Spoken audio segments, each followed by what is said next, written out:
Orang tua punya tanggung jawab untuk mempraktekkan 5 bahasa kasih. Saudara sekalian, Gary Chapman membuat sebuah buku yang kemudian menjadi bestseller di dunia. Namanya The 5 Love Languages, 5 bahasa kasih. Dia berkata, love is a verb. Kasih itu adalah kata kerja. Kasih harus dinyatakan di dalam tindakan yang nyata. Begitu juga kalau kita mengasihi keluarga kita harus mempraktekannya di dalam 5 bahasa kasih. Yang pertama, kita harus memberikan kata-kata kasih. Saudara, anak akan bertumbuh kalau dia dipuji, didukung, bukan disalahkan. Ada remaja yang bilang gini, papa saya tidak pernah panggil nama saya kecuali saya salah. Papa saya tidak pernah panggil nama saya kecuali kalau dia mau marahin saya. Betapa kasihan tumbuh di dalam keluarga semacam ini. Padahal para ilmu jiwa berkata bahwa seorang akan bertumbuh sehat kalau dia mendapatkan 4 pujian dibandingkan dengan 1 celaan. Kalau dikritik sekali harus dipuji 4 kali. Tapi seringkali kita tidak pernah memuji anak kita. Kita hanya menyalahkan dia. Bahkan kadang-kadang tidak tahu duduk persoalannya. Kita sudah marah-marah. Padahal yang salah bukan dia, tapi kita, saudara.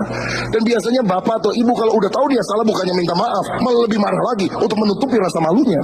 Ini kan tidak fair. Satu kali ada seorang anak pulang dari sekolah pada hari pembagian rapot, dan kemudian ketika papanya lihat dia sampai di rumah, papanya bilang, mana rapotnya? Langsung dia ambil dari tangan anaknya. Begitu dia lihat, merah semua, biru cuma 2, saudara sekalian. Waduh, marah dia marah-marah, dia maki-maki itu anak. Kamu anak keterlaluan, kurang aja, bikin malu orang tua. Sabar pak, saya bisa jelaskan. Nggak perlu dijelaskan lagi, ini sudah jelas, ini hitam di atas putih. Apalagi ini bukan hitam di atas putih, merah di atas putih. Apalagi penjelasanmu. Sabar pak, sabar, saya mau jelaskan dulu.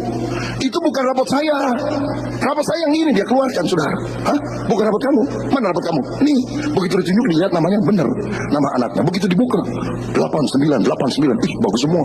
Kalau begitu kamu pegang ini rapot anak bodoh siapa ini? Kamu bawa ke rumah. Lah itu kan rapot papa dulu waktu kecil. Saya temukan di bawah kolong ranjang. Loh, saudara sekalian, kita kadang-kadang nyalain orang, kita sendiri yang salah.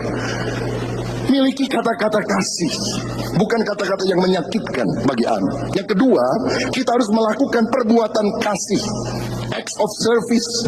Ibu Teresa dari Calcutta, India pernah berkata, persedikit kata-kata, perbanyak perbuatan nyata, itu lebih berbicara. Orang yang mengasihi nggak harus selalu ngomong tiap hari, I love you, wah ini, nggak usah begitu, saudara. Tapi seorang istri yang mengasihi keluarganya, dia akan memasak bagi keluarganya. Kalau suami mengasihi istri, nggak usah teriak terus, aku cinta padamu, bikin balon, lalu ada tulisan I love you, nggak harus begitu. Tapi kalau lebaran, pembantu pulang ke rumah semuanya, ibu-ibu ngepel, ibu-ibu nyetrika, ibu-ibu bersihin semuanya. Suami jangan cuma nonton TV sambil baca koran. Dan kalau suami diminta tolong sama istri, ayo dong bapak dulu tolongin saya, ini capek. Firman Tuhan berkata, berdirilah teguh, jangan goyah, giatlah selalu dalam pekerjaan Tuhan, karena kamu tahu dalam persekutuan dengan Tuhan, jerih payahmu tidak sia-sia. Ini suami agak miring nih pikirannya, saudara sekalian, bukan suami rohani. Yang kita bisa lakukan adalah membantu pekerjaan rumah supaya istri kita tidak terlalu terbebani. Menjemput anak yang pulang dari sekolah, kalau saudara bisa melakukan itu. Tuhan mengajar kita untuk mengasihi bukan dengan perkataan saja, tapi dengan perbuatan. Yang ketiga, bahasa kasih adalah pemberian kasih.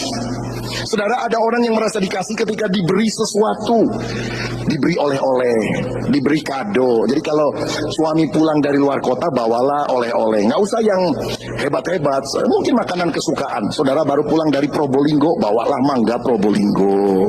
Saudara pulang dari Medan, bawalah duren Medan. Saudara ke Jawa Barat, ke Garut, bawalah dodol Garut, begitu. Dan nggak usah gede-gede. Mam, saya baru pulang dari Jakarta, nih ada oleh-oleh buat kamu, gede, kita taruh di meja makan. Begitu dibuka, kaleng kerupuk. Lah ngapain, saudara sekalian? Yang kecil aja, mam, aku bawa oleh-oleh, tapi sorry ya kecil.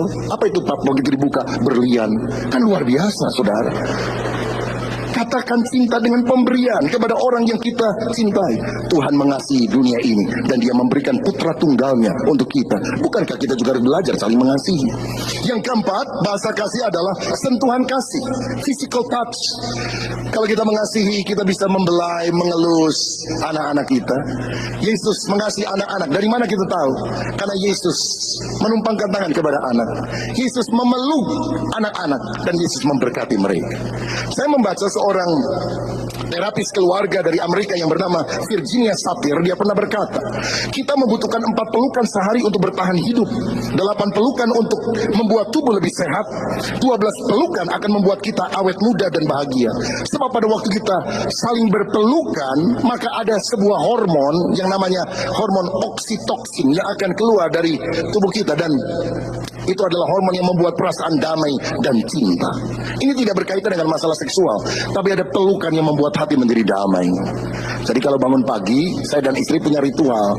Kalau udah berdiri berpelukan, sudah agak lama, dan kami rasa ada damai, sejahtera, sukacita. Ritual di waktu pagi, saling berpelukan. Pernah nonton film Teletubbies? Apa kalimat yang paling penting? Berpelukan. Suami istri, jangan lupa. Nanti malam sebelum tidur, berpelukan, peluk istrimu sendiri. Jangan sampai dipeluk sama orang lain, saudara-saudara. Dan kalau kita memeluk penuh dengan kasih, ada damai, sukacita. Pelukan kasih akan membawa berkat. Amin.